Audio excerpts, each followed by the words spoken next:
it's interesting. I'm at a 10. I'm a 10.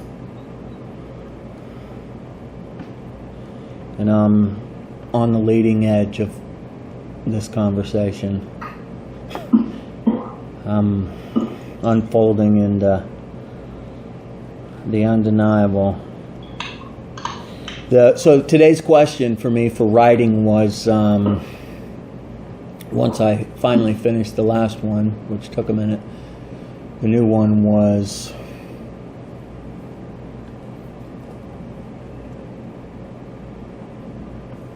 how has not setting clear and defined goals affected your future negatively?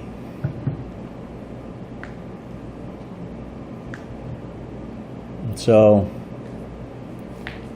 I kind of picked up from where I was off yesterday and just kind of continued to connect the dots and unfold what is instead of what I want it to be, which was just simply identifying, again, the lack of ability to commit because of fear of loss, as well as fear of failure. At that young age, that programming of that story brought me into this place of, dissecting my professional career over the last 12 years and how not setting clear and defined goals within that has affected me in a negative way up to this current moment. And what I saw was that,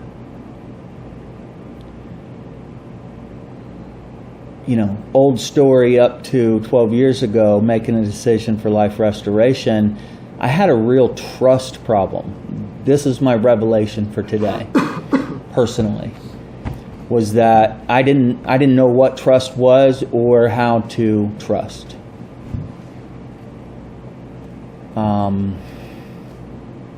Addiction put me in a position to where I had to choose between death and trust.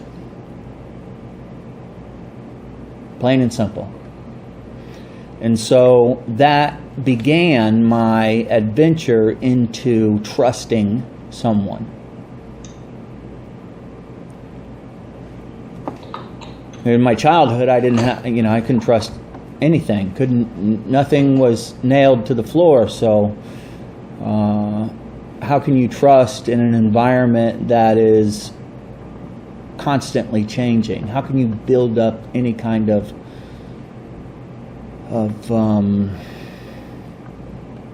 can't remember what the word I used was, but consistency, right? And it's really what trust is you build consistency in a relationship or in an environment or in yourself over and over and over and over again, and that produces trust. And so I saw that I really did not have the ability to trust up until that moment in time 12 years ago. But it's not that I had the ability at that moment in time, is that I had to make a choice between life and death. And so for whatever reason, that pain was great enough at that moment in time to force me to trust, to take a chance on something that I did not have the ability to do. And that began to build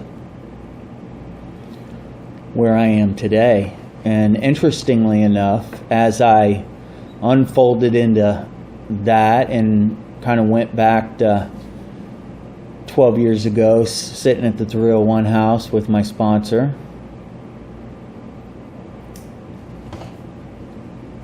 and then looking at how... Hold on, Jason, real quick. So I just got what were you trusting? Were you trusting your sponsor, or were you trusting the steps? No, I was trusting him.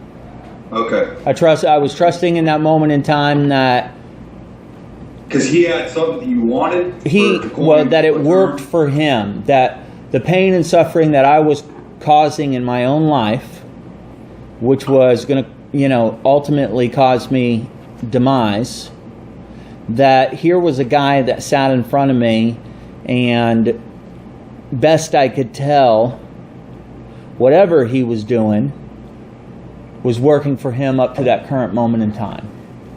And so I could trust in that. And I had to trust in it, or I was going to die. So it was either that or trust that you're going to die. I go back in that time, because I don't know that I've ever really thought about any of that from this new perspective, this new level of awareness. And just seeing things for what they were in the moment and being with it, not really looking for a reason or a why or a right or a wrong, just looking at it for what it is. And this all stemmed from setting clear, defined goals, in my life, and how it's affected my professional career. Who would have figured? But so as I was dissecting that time, then I realized that I had a quick side note, I don't know about quick, maybe about 30 minutes of writing, of how we can be completely so I surrendered to this guy, whatever, I trusted him, I took him at his word and did what he said and began to change, right? And now I look back on it and I think how sad it is that we can be in these moments in time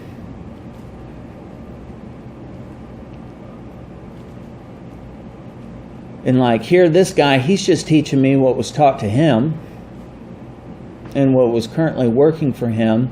But as I look at it all now, I see that it all reinforced the old story. And so here's something that looks good, right? Death or sobriety.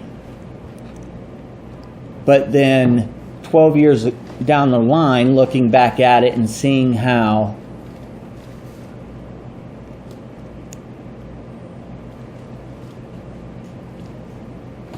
he participated in reinforcing the generational story, the old story, that has allowed our society to end up in this current moment in time.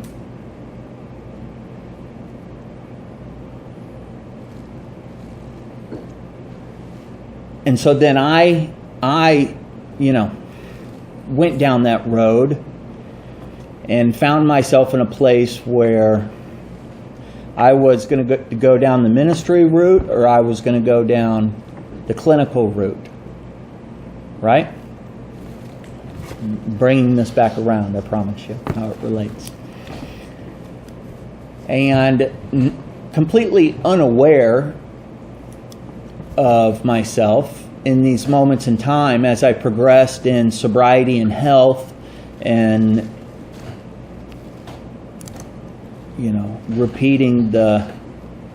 building that foundation of what I thought was security in what I knew. I ultimately found myself at this why in regards to career, like a why in the road. One was the ministerial side of it, and the other was a clinical side of it. One of them at the time was going to take, the clinical side was going to take a tremendous amount of school. And the other one just took a tremendous amount of faith. And not knowing who I was in the moment, not self-aware, not seeing what I was doing, but the choice I made was based on this old story that my childhood had built up, because I had gone to 23 different schools before I dropped out of high school and, was in counseling or being held back or doing different stuff at such a young age, that school for me was like death. And that in itself created this old story for me, this story of, you're not smart, you will never be successful in regards to education. And so it brought me a lot of pain, which in return, my response to that pain was to avoid the pain, right? As a child. And so I excelled in athletics and girls and did not excel in school in any way, shape, or form.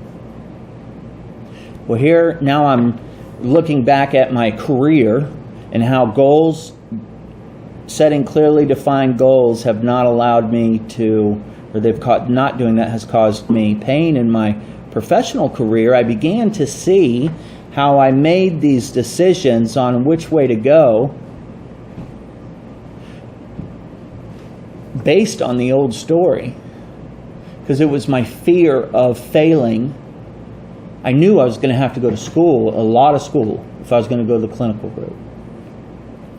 Or I could come over here on the ministerial side and rest on what I was good at, which was talking, being on stage, and having a lot of faith. And I wouldn't have to go to school and take tests. And so what I found out is like, holy crap, because I was realizing as I saw that I don't make clearly defined goals for my professional career, and it's caused me pain long term, is because I never committed to what was, which was the opportunity to build a career and be paid based on this career that I was building. I went down this ministerial route that forced me in this position of continuous uncertainty. It sounds a lot like my childhood. It forced me into this position of being a beggar. Nonprofit ministry, that's what it is. And even though it sounded good and it looked good and it felt good in the moment, when I finally did break down and go to school, all it did was confirm what I already knew inside, was that everything that they were telling me was bullshit. And so now I'm 20,000 into it and into something that does, in my mind, doesn't exist. Like, I'm not building a career in something that I know is fake.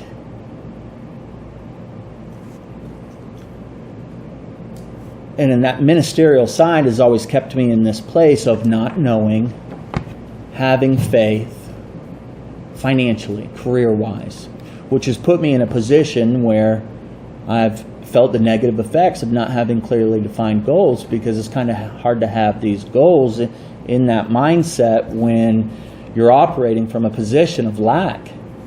Always. That child, where had I gone the clinical route, done what was hard, ate shit, as Gary B would say, and took my time and had the goals and built upon the goals, I would be sitting in a position right now with a career that had the ability to finance whatever else I wanted to do in life. And it wasn't dictated based on me begging you to support me. Like, there was security in it. There was all these other things that in the moment I couldn't see. what I realized is that I'm a master at communication today.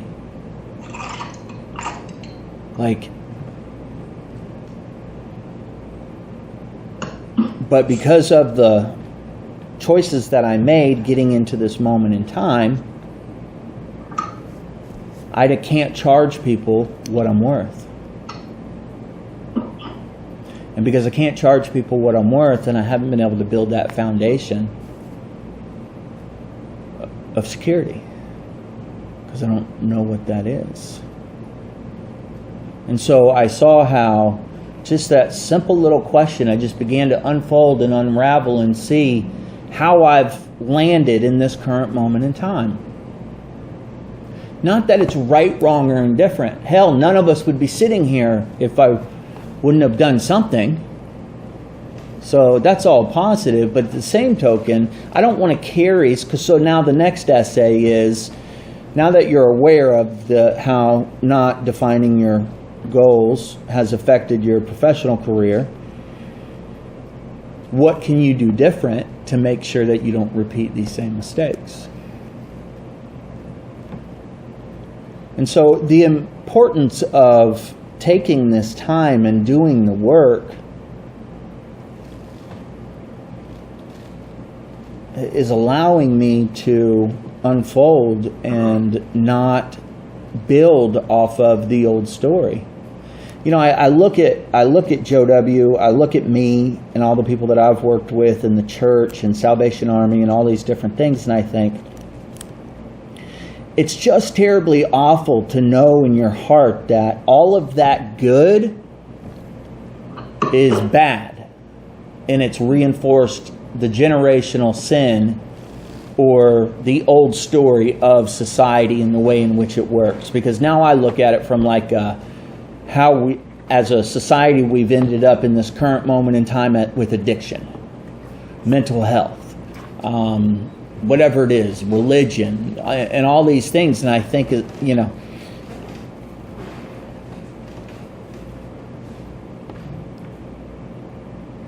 it was never my intent to reinforce the old story.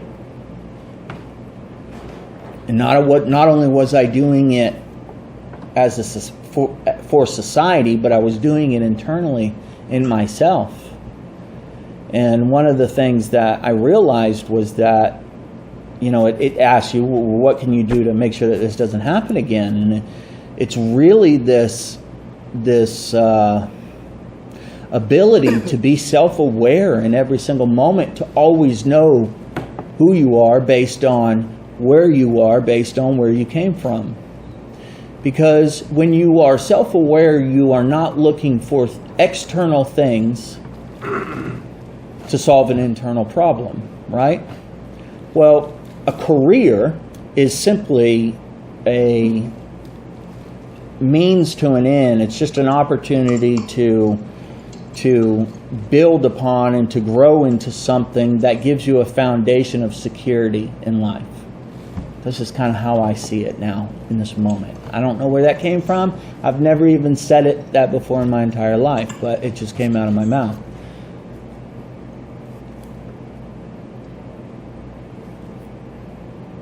It's not you're not looking at this career as this solver to all your internal problems. It's just one of the undeniable things in life, in this reality, is that you grow up and you work in some way, shape, or form, and depending on how you position yourself, you can build a career in something that gives you a certain amount of security in life and ability to get paid what you're worth, right?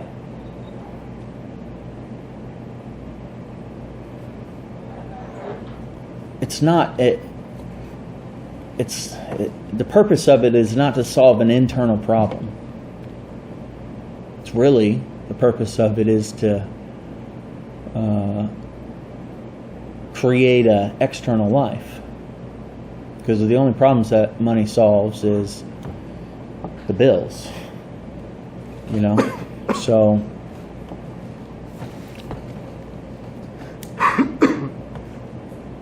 what I realized is that all these decisions that I've made over the last 12 years that have landed me in my current position in life, some of it I was led in that direction by individuals that were only for the best, but it was because they were unaware. And I think about, you know, if I were able to go back 12 years from now, what could I do differently to make sure that this wouldn't happen again? And I think it would be to have learned the ability to be self-aware in that moment, and to see that if I'm seeking this thing on the outward, whatever, this external source to solve some internal problem, then I'm off course, then I'm reinforcing the old story.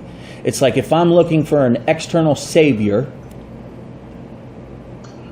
to solve all my internal problems that are going to give me some kind of security, then I'm off course. I'm reinforcing the old story.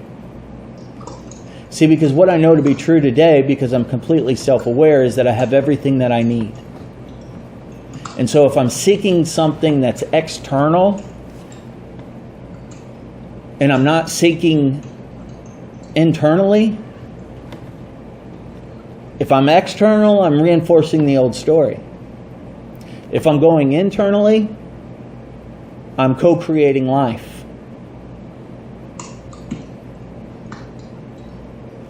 And what I saw over the last 12 years is that I've spent a lot of time wishing, begging, hoping, and praying that some external thing would solve this internal problem of fear and loss and lack of commitment and inability to know who I am. Because I was just trying to use all those things to justify myself to be, right, Eric? And see, so what's funny is that, you know, ironically, today I spent some time thinking about my school years again, and like there was like a couple of times, maybe once or twice, where we moved in the middle of the year, you know, so then you got to start over again. They call that being held back. And just how that constant progression of being held back forced me at such an early age to constantly try to be somebody that I wasn't, which is why my nickname is Hollywood. Because I had mastered the ability to be this other thing in the moment, but it was just destroying who I was inside and bringing me farther and farther and farther away from knowing who I was. Every time I used the external thing to solve my internal problem. And so it's like just so freaking important to be aware of who you are. And the only way that you can be aware of who you are is to ask yourself where you are, and then where you came from. And those things are what allow you to have this constant revelation of what is and what isn't.